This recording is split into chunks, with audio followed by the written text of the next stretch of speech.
Солтүстік Қазақстан облысы республиканың жетекші аграрлық өңірлерінің бірі болып табылады. Облыс Қазақстанның солтүстігінде орналасқан және Ресей Федерациясының шекаралас өңірлерінің нарықтарына жол ашады.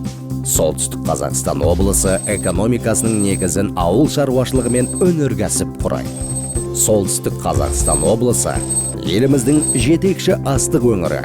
Жыл сайын облыс алқаптарында барлық қазақстандық астықтан ең жақсы сападағы 3/1 бөлігі өндіріледі. Облыста мал шаруашылығының одан әрі өсуі және ет өнімдерінің экспорты үшін барлық жағдай жасалған.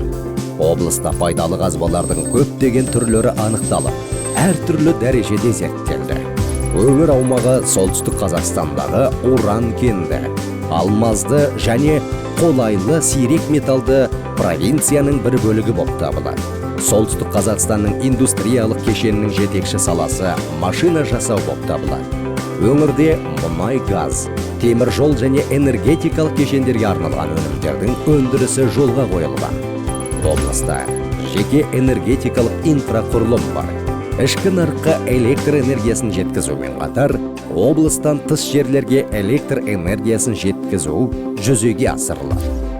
Географиялық жағдайының тиімділігі, автожолдар тығыздығының жоғарылығы және ірі темір жол торабы өңірге жоғары транзиттік әлеует береді.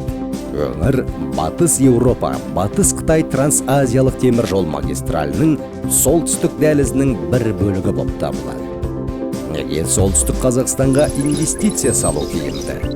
Географиялық орналасуы тиімді, табиғи ресурстарға бай, іскерлік ахуалы қолайлы, кәсіби кадрлары бар, тарифтік саясаты төмен.